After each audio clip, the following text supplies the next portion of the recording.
gente, tudo bem com vocês? No último vídeo aqui do canal eu fiquei de apresentar para vocês, inclusive quem desejar pode me solicitar via e-mail ou pelo WhatsApp o modelo do contrato que eu utilizo aqui no escritório. Eu utilizo dois modelos, um para os clientes que são assistidos pela Defensoria Pública e outro para aqueles que são de contrato particular, aqueles que irão me pagar os honorários advocatícios. Bom, por que é tão importante fazer um contrato, seja com o cliente da Defensoria Pública ou com o cliente particular? Eu acredito que é para impor regras, tá bom? Por quê? Imagina só se o cliente não paga no vencimento que foi fixado ou não quer pagar os honorários, ou você pede um documento e ele fala que depois alega não ter ciência. Então tudo isso eu coloco no contrato e eu vou compartilhar com vocês. Para não ficar um vídeo tão longo, eu vou gravar ele em duas partes, tá bom? E qualquer dúvida vocês podem me informar. Até já! Vamos lá, pessoal. Eu havia falado que eu ia fazer em duas partes, mas em uma parte só eu acredito que dê para falar sobre os dois contratos. Então, estou aqui com um contrato de prestação de serviço de honorários advocatícios que eu firmo com os clientes particular. Na cláusula 1, eu coloco a qualificação do cliente, o nome completo, RG, CPF, Estado Civil, profissão, tá bom? O endereço importante é ser atualizado ou do estabelecimento comercial do trabalho da pessoa. A minha qualificação e agora vem a parte do objeto, para que eu estou sendo contratada. Se eu vou promover uma defesa, se eu vou interpor um recurso, propor uma ação, se houver uma ação já em trâmite, ou seja, às vezes eu vou fazer uma defesa, eu coloco ali o número do processo e a comarca que está tramitando o processo ou o recurso, tá bom? Importante colocar o nome da outra parte, tá bom? Caso já tenha uma ação ou contra quem será proposta a ação. Logo em seguida vem que eu vou praticar todos os atos conforme determina o Código de Ética do Advogado, o Estatuto, tá bom? Deixo bem claro para o cliente que vou praticar o serviço da melhor forma possível, como determinado. E também coloco ali que em caso da necessidade de contratar um terceiro, um outro profissional, eu posso subestabelecer a procuração que me for outorgada, tá bom? A parte mais importante vem aqui dos honorários, a parte mais feliz. Eu coloco o valor integral que estarei cobrando do cliente, tá bom? Primeiro eu coloco até em extenso para não gerar dúvidas e coloco que esses honorários serão devidos independente do êxito da causa, ou seja, mesmo que venha perder o processo. Óbvio que sempre que contratado eu vou analisar o caso e vou informar o cliente os riscos de uma demanda judicial. Porém, caso perca essa ação, os honorários serão devidos na íntegra. Coloco ali também que em caso de inadimplência do cliente, os honorários também serão cobrados, porém eu irei renunciar à procuração e ingressarei com uma execução de título judicial, extrajudicial. Na forma de pagamento, quando constar porcentagem em cima de danos, algo assim, eu coloco ali, tá bom? Na forma de pagamento, quantas parcelas eu fiz e o vencimento, a forma que será feito o pagamento, depósito, pagamento por cartão de crédito ou boleto, o cliente escolhendo, eu risco as demais para não gerar confusão. Importante que hoje em dia, como o Pix auxilia bastante, eu já deixo o Pix ali que não gera nenhuma taxa. Da multa e forma de cobrança, eu deixo ali para o cliente que em caso de inadimplência, né, ou atraso, poderá acarretar multa de 10% mais juros de 1% ao mês, ou seja, a multa é cobrada uma vez só, independente do período que ele atrasar, e os juros é 1% ao mês, conforme ele não pagar, tá bom? E que a cobrança poderá ser efetuada através de todos os meios admitidos em direito, ou seja, ação judicial, posso negativar o nome do cliente, entre outros. E essa cláusula é bem nova, a qual eu coloquei no contrato, onde o cliente confirma que em caso de inadimplência eu vou poder solicitar a penhora do salário dele no limite de até 30%. Então, caso ele trabalhe registrado, poderei entrar com uma ação e o salário dele será penhorado para poder adimplir essa obrigação de honorários. Tá bom? Essa cláusula é bem legal, evita bastante tempo do processo. Os honorários contratados de sucumbência, sempre é importante informar o cliente que um honorário é diferente do outro. Os honorários contratados é aquele que ele irá me pagar, e os honorários de sucumbência é aquele que a parte que perdeu o processo será condenada a pagar conforme o juiz fixa. E esses honorários, né, serão devidos ao advogado e não ao cliente. Então, uma coisa não substitui a outra, tá bom? Não adianta ele achar que, por causa dos honorários de sucumbência, aquilo que ele contratou já está quitando, porque não. Da rescisão do contrato, eu coloco que, se o cliente desistir antes de eu entrar com a ação ou promover a defesa, eu vou cobrar o valor de uma consulta jurídica, caso eu ainda não tenha cobrado, tá bom?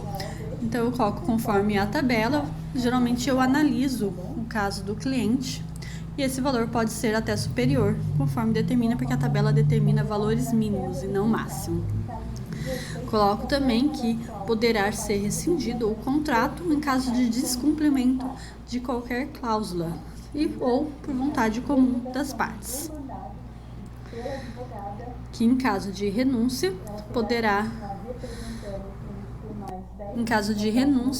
do contrato, os honorários serão devidos, tá? E se for por mim a contratada que estarei renunciando, deverei representar o cliente por mais 10 dias. Então, sempre que renunciar uma procuração, importante é enviar por carta R, juntar no processo e representá-lo por mais dias para não causar prejuízo.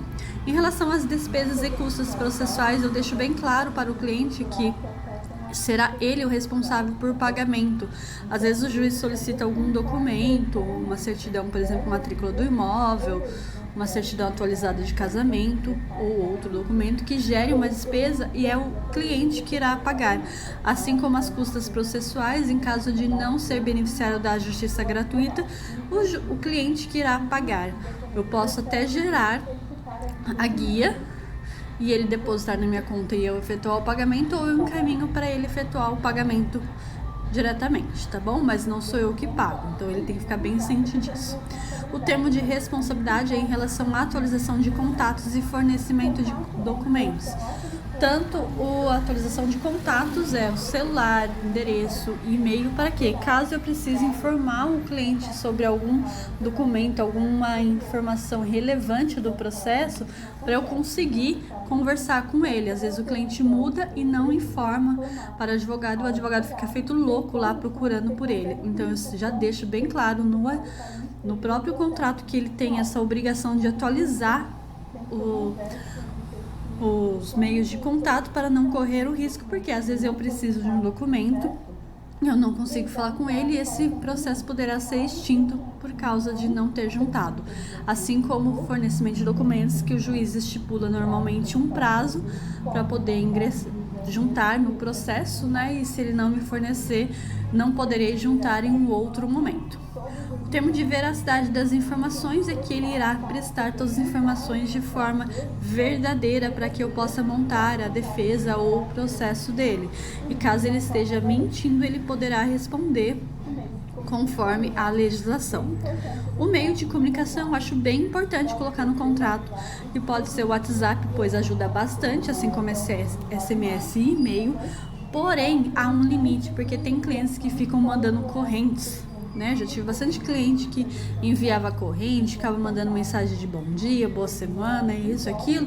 Isso me atrapalhava. Então, eu coloquei no contrato essa cláusula, e que em caso de insistência poderá ser cobrado o valor da consulta, e que só nos finais de semana ou após o horário do expediente, somente em caso de emergência que ele deverá contatar. Caso contrário, não. E também em relação à consulta e esclarecimento de dúvidas, eu sempre peço para agendar previamente, para não acontecer do cliente vir ao escritório sem agendar e eu acabar me atrapalhando, pois às vezes eu estou atendendo um cliente que já havia agendado, ou estou em uma audiência virtual e não vou conseguir conversar com ele, assim como também posso não estar aqui e ele vai acabar perdendo a viagem. Então sempre eu deixo bem claro que eles precisam agendar a consulta, que vai ser conforme a minha agenda. a disponibilidade da minha agenda. Caso seja muito urgente, né, posso abrir uma exceção, atender em um outro horário, fora do escritório, enfim. E da LGPD, para quem ainda não conhece, é uma lei que trata da proteção de dados e que todos os dados que o cliente fornecer para mim é exclusivamente para montar a defesa ou o processo dele, que não será compartilhado com terceiros e que após o término do processo, né, o período que eu tenho que deixar armazenado, esses dados serão eliminados. Essa lei é nova, para quem não conhece, é importante adequar o escritório à LGPD. E por fim, do fórum, que em caso de qualquer dúvida em relação ao processo vai ser discutido aqui na comarca, no meu caso de Jacareí, onde fica o meu escritório, tá bom? Então, até a ação de execução vai ser proposta na comarca de Jacareí. Ali eu peço para o cliente assinar, eu assino também.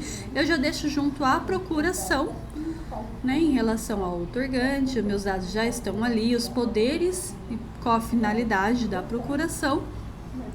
E por fim, os requerimentos de benefícios da justiça gratuita, tá bom? Já deixo aqui junto também. Conforme o caso, não preenche, o cliente não assina, quando ele vai ter que recolher as custas. Agora eu vou mostrar para vocês o meu contrato com os clientes assistidos pela Defensoria Pública. É basicamente igual o outro, tá? Mesma qualificação, mesmas obrigações. A única diferença é em relação aos honorários, que os honorários serão pagos através do convênio entre a OAB e a Defensoria Pública do Estado de São Paulo, a qual eu faço parte, né? Fiz a minha inscrição, já faz 4 anos que eu faço inscrição. E deixo claro para o cliente também que, independente se eu estou assistindo ele pela Defensoria Pública, se houver alguma despesa no processo, precisar juntar algum documento que precise ser pago, é ele o responsável, não eu. Tá bom? As demais cláusulas são bem idênticas ao meu outro contrato e eu deixo aqui para o cliente ter ciência. Lembrando que é importante ressaltar para o cliente assistido pela Defensoria de agendar horário todas as vezes que precisar esclarecer alguma dúvida, ao invés de vir ao escritório sem agendamento, para não perder a viagem ou realmente não atrapalhar em algum serviço que eu esteja executando. Bom, eu acredito que seja isso. Espero que vocês tenham gostado desse vídeo. Compartilhe com outras pessoas. E caso vocês queiram modelo, podem solicitar por e-mail ou pelo WhatsApp para mim, que eu encaminho para vocês, tá bom? Qualquer dúvida vocês podem enviar aqui também, coloca nos comentários, pode mandar mensagem no WhatsApp, que eu gosto bastante de ajudar vocês. E assim, qualquer dica, qualquer dúvida pode mandar para mim, assim como sugestão de outros vídeos. Espero que vocês tenham gostado. Um grande beijo para vocês. Até mais.